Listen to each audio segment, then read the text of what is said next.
Assalamualaikum warahmatullahi wabarakatuh. Salam sejahtera untuk kita semua. Halo anak-anak, bagaimana kabarnya? Semoga anak-anak semuanya dalam keadaan sehat, Pak Guru juga sehat. Amin.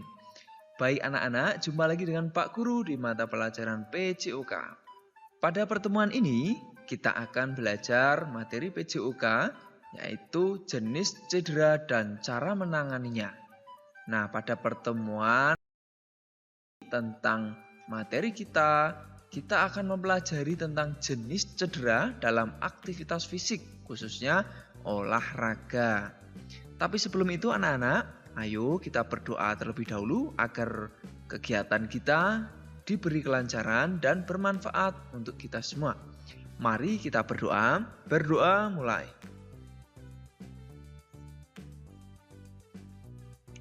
Selesai. Nah, berikutnya anak-anak, Pak Guru akan menyampaikan dulu apa saja tujuan pembelajaran yang akan anak-anak capai dalam pembelajaran ini. Pertama, setelah anak-anak menyimak nanti, anak-anak mampu menunjukkan jenis-jenis cedera dalam aktivitas fisik dan kehidupan sehari-hari.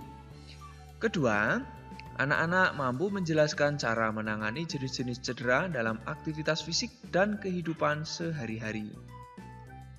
Tujuan yang ketiga, anak-anak mampu menjelaskan jenis-jenis cedera dalam aktivitas fisik dan kehidupan sehari-hari. Serta yang terakhir tujuannya adalah anak-anak mampu mendemonstrasikan cara menangani jenis-jenis cedera dalam aktivitas fisik dan kehidupan sehari-hari. Nah, demikian anak-anak untuk tujuan pembelajarannya ya.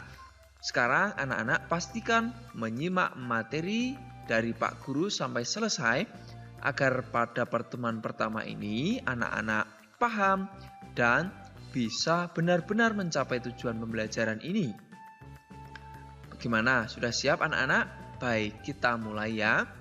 Nah, seperti yang Pak Guru sampaikan tadi, kita akan mempelajari tentang jenis cedera dalam aktivitas fisik, yaitu olahraga. Nah, anak-anak tentu suka dengan olahraga ya. Ayo, olahraga apa yang paling anak-anak suka? Coba isikan di kolom komentar. Silahkan Pak Guru tunggu. Sudah anak-anak? Ya, bagus sekali. Sudah diisi ya di kolom komentar ya, olahraga yang paling anak-anak senangi. Nah, pada kegiatan olahraga tentu terkadang kita akan mengalami yang namanya cedera. Ya. Nah, cedera ini anak-anak ada bermacam-macam. 1. Memar. Memar adalah keadaan cedera yang terjadi pada jaringan ikat di bawah kulit. Memar biasanya karena benturan atau pukulan pada kulit. Memar menimbulkan daerah kebiru-biruan atau kehitaman pada kulit. Nyeri karena luka memar biasanya ringan sampai sedang dan pembekakan yang menyertai sedang sampai berat. Memar ini dapat terjadi pada daerah kepala, bahu, siku, tangan, dada, perut, dan kaki. Cara menangani memar, anak-anak sekalian. Pertama, anak-anak harus mengompres dengan es dan air panas bergantian tiap 3 jam sekali selama 12-24 jam. Nah, kompres kurang lebih. Kemudian pengompresan ini untuk menghentikan pendarahan kapiler. Istirahat untuk mencegah cedera lebih lanjut anak-anak. Jadi kalau ada cedera terjadi pada kita, ya anak-anak bisa menanganinya pertama dengan mengompres. Setelah itu istirahat jangan lupa karena untuk mencegah agar cedera tidak semakin parah. Istirahat ini juga mempercepat pemulihan jaringan lunak yang rusak anak-anak. Kemudian yang penting juga hindari benturan di daerah cedera saat beraktivitas fisik anak-anak. Nah, yang berikut ada cedera otot anak-anak. Cedera otot terdiri atas cedera otot tendon dan cedera otot ligamen. Otot tendon menghubungkan otot dan sendi atau otot dan tulang. Otot ligamen mengikat tulang dan persendian. Jadi, anak-anak bisa membedakan ya, apa itu otot tendon dan otot ligamen setelah apa yang Pak Guru sampaikan ini tentunya. Penanggulangan cedera otot dengan mengistirahatkan bagian cedera dan mengompresnya dengan es. Begitu ya anak-anak kalau anak-anak mengalami cedera otot. Nah, cedera otot lain adalah kram otot. Ayo anak-anak, apakah anak-anak pernah mengalami kram otot? Ya, siapa yang pernah? Ayo coba sebutkan di kolom komentar ya, kalau anak-anak pernah. Penyebab kram adalah kelelahan otot, kurangnya pemanasan dan peregangan, serta gangguan sirkulasi darah menuju otot. Di sini anak-anak bisa menganalisa bahwa penyebab kram ini kelelahan otot. Jadi anak-anak jangan sampai terlalu lelah kalau berolahraga. Dan pemanasan harus cukup. Kalau anak-anak kurang pemanasan atau peregangan bisa menimbulkan kram otot. Nah, kram otot ini rasanya pasti nyeri ya anak-anak. Nah, yang berikut terkait dengan cedera ada pendarahan. Saat beraktivitas fisik, seseorang dapat mengalami pendarahan. Apa jenis pendarahan yang terjadi saat aktivitas fisik? Nah, pendarahan yang sering terjadi saat beraktivitas fisik adalah pendarahan hidung, mulut, dan kulit. Bagaimana cara mengatasi pendarahan ini? Anak-anak ada yang tahu?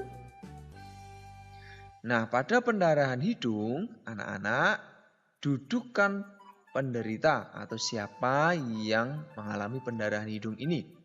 Kemudian jepit hidung sedikit ke bawah tulang rawan hidung.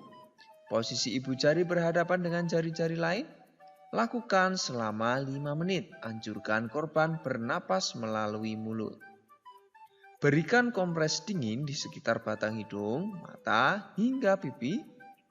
Jika pendarahan tidak berhasil dihentikan, segera minta pertolongan kepada orang dewasa yang ada di sekitarmu, ya.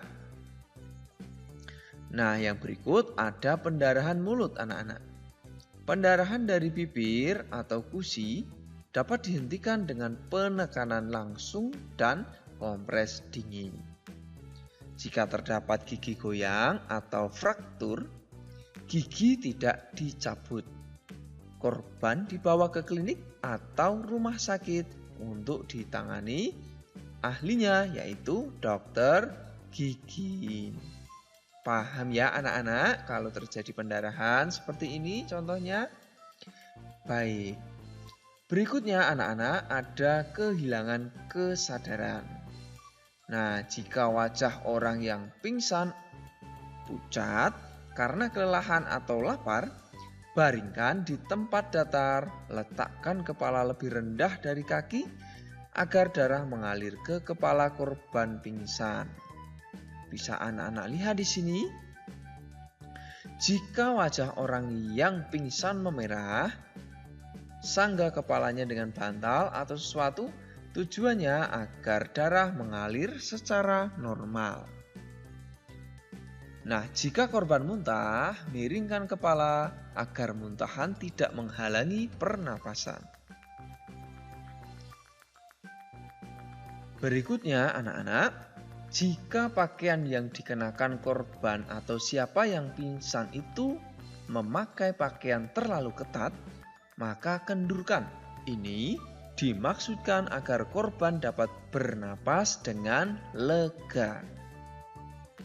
Jika korban sudah siuman, beri minuman air gula atau teh manis hangat ya.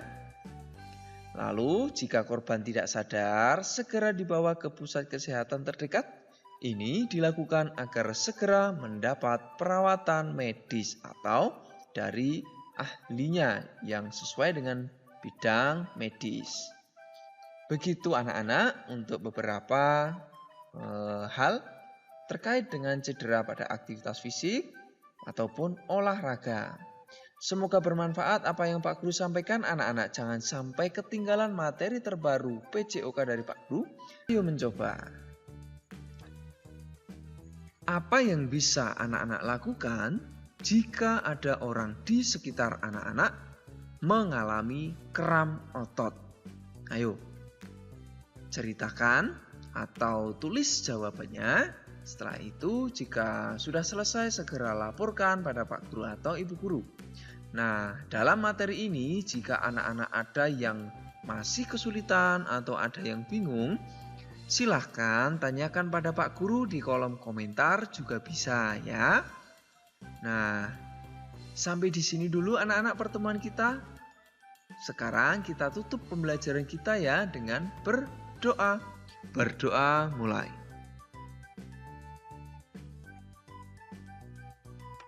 Selesai, sampai jumpa anak-anak di pembelajaran selanjutnya. Tetap semangat belajar bersama Pak Guru di sini.